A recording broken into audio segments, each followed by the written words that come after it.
নমস্কার বন্ধুরা, স্বাগত আপনাদের প্রিয় চ্যানেল পুরাণ পর্বতে, যেখানে আমরা পৌরাণিক কাহিনী আর ভগবানের উপদেশের মাধ্যমে আজকের জীবনের উত্তর খুঁজে পাই। আজকের এই ভিডিওটি তাদের জন্য যারা কষ্ট পাচ্ছেন, যারা নীরবে লড়াই করছেন, যারা কাউকে কিছু না বলেই ভেতরে ভেতরে ভেঙে পড়ছেন। আজ আমরা শুনব কষ্ট পাওয়া মানুষদের জন্য শ্রীকৃষ্ণের কিছু গভীর উপদেশ, বাস্তব জীবনের উদাহরণ সহ, যেগুলো শুধু শোনা নয়, জীবনে কাজে লাগানোর মতো। ভিডিওটি শেষ পর্যন্ত দেখুন, কারণ শ্রীকৃষ্ণের এই কথাগুলো হয়তো আজ আপনার জীবনকে একটু হালকা করে দেবে। চলুন তাহলে সরাসরি ভিডিওতে যাওয়া যাক। জীবনের এক একটা সময় আসে যখন মানুষ ভিড়ের মাঝেও একা হয়ে যায়, হাসি মুখে থাকে কিন্তু ভেতরে ভেতরে সব ভেঙে পড়ে। ঠিক সেই সময় মানুষ প্রশ্ন করে, ভগবান, আমি তো কারোর ক্ষতি করিনি, তবুও কেন শুধু আমিই কষ্ট পাচ্ছি? শ্রীকৃষ্ণ এর উত্তরে বলেন, আমি তোমাকে কষ্ট দিইনি, আমি তোমাকে শক্ত করছি। শ্রীকৃষ্ণ বলেন, এই পৃথিবীতে কেউ অকারণে কষ্ট পায় না, কেউ শাস্তি হিসাবে নয়, কেউ প্রস্তুতি হিসাবে। যেভাবে ধনুক টানলে তীর পিছিয়ে যায়, ঠিক তেমনি মানুষকেও জীবনে পিছিয়ে নেওয়া হয় দূরে ছুড়ে দেওয়ার জন্য। অর্জুন যখন কুরুক্ষেত্রে ভেঙে পড়েছিল, হাত থেকে অস্ত্র পড়ে গিয়েছিল, চোখে ছিল ভয় আর অনিশ্চয়তা, তখন কৃষ্ণ তাকে যুদ্ধের কথা আগে বলেননি। তিনি প্রথমে বলেছিলেন, নিজেকে হারিও না, কারণ যে মানুষ নিজের মন হারায় সে সব হারায়, আর যে মানুষ মন শক্ত করে নেয় সে একদিন সব জিতে নেয়।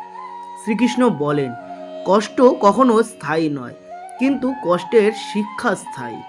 তুমি আজ যে কষ্ট সহ্য করছো, আগামী দিনে সেটাই কারোর পথ দেখাবে। অনেক সময় মানুষ বলে, আমি প্রার্থনা করেছি, তবুও কিছু বদলাচ্ছে না। শ্রীকৃষ্ণ তখন বলেন, প্রার্থনা সবসময় পরিস্থিতি বদলায় না, অনেক সময় প্রার্থনা মানুষটাকেই বদলে দেয়, আর মানুষ বদলালে পরিস্থিতিও বদলাতে বাধ্য। তিনি আরও বলেন, তুমি যাকে হারিয়েছ বলে কাঁদছো, হয়তো সেই হারানোই তোমার রক্ষা। সব হারানো ক্ষতি নয়, কিছু হারানো মুক্তি। শ্রীকৃষ্ণ বলেন, যখন আমি তোমার কাছ থেকে কিছু নিই, তখন তার চেয়ে বড় কিছু দেওয়ার প্রস্তুতি নিই। কিন্তু মানুষ ধৈর্য ধরে না, সে মাঝপথেই হাল ছেড়ে দেয়।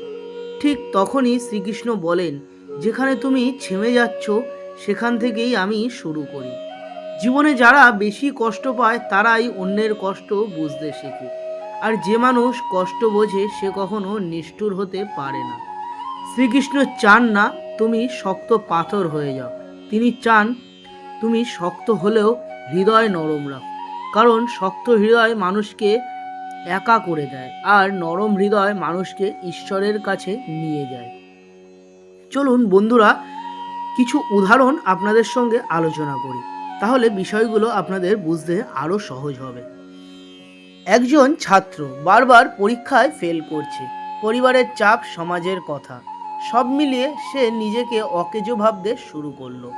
এই উদাহরণগুলো কিন্তু বন্ধুরা বাস্তব জীবনে ঘটা, প্রত্যেকটি সমাজের প্রত্যেকটি মানুষের সঙ্গেই এই সমস্ত কিছু ঘটে চলেছে বাস্তব জীবনে, যার সাক্ষী আমি, আপনি সবাই। তো চলুন, সে তখন প্রশ্ন করলো, ভগবান, আমি চেষ্টা করি, তবুও কেন পারছি না? এই অবস্থায় শ্রীকৃষ্ণের কথা মনে পড়ে, কর্ম করো, ফলের চিন্তা করো না। ছাত্রটি পড়াশুনো চালিয়ে গেল, তুলনা করা বন্ধ করলো, নিজের গতিতে এগোলো। একদিন সে তার লক্ষ্যে পৌঁছালো, সে পাশ করলো। হয়তো সেরা নম্বর সে পেল না, কিন্তু নিজের জীবনে দাঁড়াতে পারলো। শিক্ষা কি এলো? ফল দেরিতে এলেও কর্ম থামাবেন না, কর্ম জারি রাখবেন। একজন নারী সব দায়িত্ব পালন করে, তবুও সম্মান পায় না। তার মনে হয়, আমি কি শুধু ব্যবহার হওয়ার জন্য? শ্রীকৃষ্ণ বলেন, নিজের মর্যাদা নিজেকেই রক্ষা করতে হয়। সে ধীরে ধীরে নিজের সীমা তৈরি করলো, নিজেকে গুরুত্ব দিতে শিখলো, নিজেকে আরও মহান তৈরি করতে শিখলো, নিজের উপরে সে সময় দিল। একদিন মানুষ বদলালো, না বদলালে সে নিজেই শক্ত হয়ে দাঁড়ালো। শিক্ষা কি? ধৈর্য মানে নিজেকে ছোট করা নয়, ধৈর্য মানে নিজেকে নিজের লক্ষ্যে পৌঁছে দেওয়া। একজন মানুষ সব বিশ্বাস দিয়ে কাউকে আপন করেছিল, শেষে পেল প্রতারণা। সে ভাবল, আমি এত সৎ ছিলাম, তবুও কেন এই প্রতারণা? শ্রীকৃষ্ণ বলেন, সবাই তোমার মতো হবে এই আশা করো না। সে কষ্ট পেয়েছে কিন্তু তিক্ত হয়নি। আজ সে আরো সচেতন আর আরো শক্ত। শিক্ষা কি এলো? বিশ্বাস ভাঙলেও চরিত্র কোনোদিন ভাঙবেন না। একজন যুবক বছরের পর বছর চাকরি খুঁজছে, প্রতিদিন অপমান, প্রতিদিন প্রত্যাখ্যান। সে বলে, হয়তো আমি ব্যর্থ।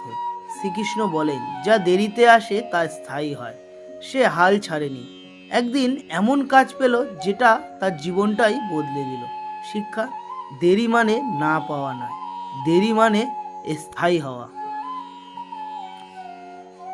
একজন বৃদ্ধ সন্তানদের থেকে দূরে, মনে হয় সব শেষ। শ্রীকৃষ্ণ বলেন, একাকিত্ব মানে শূন্যতা নয়, আত্মচিন্তার সুযোগ। তিনি ভগবানের নাম নিলেন, অন্যদের সাহায্য করলেন, শেষ জীবনে পেলেন আসল শান্তি। শিক্ষা, সব শেষ মানেই শেষ নয়, শেষের মধ্যেও শুরু লুকিয়ে থাকে। শ্রীকৃষ্ণ কখনো বলেননি কষ্ট আসবে না, তিনি বলেছেন কষ্ট আসবে, কিন্তু তুমি ভেঙে পড়ার জন্য নয়, তুমি আবার উঠে দাঁড়ানোর জন্য। এই ভিডিওর গল্প হয়তো এখানেই শেষ, কিন্তু শ্রীকৃষ্ণের উপদেশ এখানেই শেষ নয়। আজ যদি আপনার জীবনেও কষ্ট থাকে, যদি মনে হয় আপনি একা, তাহলে মনে রাখবেন, শ্রীকৃষ্ণ কখনো দেরি করেন, কিন্তু কখনো অবহেলা করেন না। মন শক্ত করুন, ধৈর্য ধরুন, কারণ সঠিক সময় এলে জয় অবশ্যই আপনারই হবে। এই ভিডিওটি যদি আপনার মনে একটু হলেও সাহস এনে দেয়, তাহলে ভিডিওটিতে লাইক করবেন, পুরাণ পর্ব চ্যানেলটি সাবস্ক্রাইব করুন, আর ভিডিওটি শেয়ার করুন তাদের সঙ্গে যারা আজ এই কথাগুলো শুনতে চায়। আর এই পুরাণ পর্ব চ্যানেলে প্রতিনিয়ত আধ্যাত্মিক, ভক্তিমূলক, রহস্যময়, অজানা কাহিনী নিয়ে আমি আসি। তো আপনারা যদি সেই রকম ঘটনা এই পুরাণ পর্বে শুনতে চান, তাহলে চ্যানেলটিকে সাবস্ক্রাইব করে বেল আইকনটা অবশ্যই প্রেস করে দেবেন, আর আমাদের এই চ্যানেলের সঙ্গে থাকবেন। আমরা ভালো ভালো ঘটনা, ভালো ভালো কাহিনী, পুরাণের কাহিনী, ভগবানের কথা আপনাদের সঙ্গে আলোচনা করব, আপনাদেরকে শোনাবো, মন ভালো করে দেব। তাহলে বন্ধুরা, আজকের মতো ভিডিওটা এই পর্যন্ত। দেখা হবে পরের কোনো একটা সুন্দর ভক্তিমূলক ভগবানের নাম নিয়ে, ভগবানের এক ভিডিও নিয়ে। দেখা হবে পরের কোনো এক ভিডিওতে। ততক্ষণের জন্য ভালো থাকবেন, সুস্থ থাকবেন এবং সদা সর্বদা আমার এই চ্যানেলের সঙ্গে যুক্ত থাকবেন। ধন্যবাদ।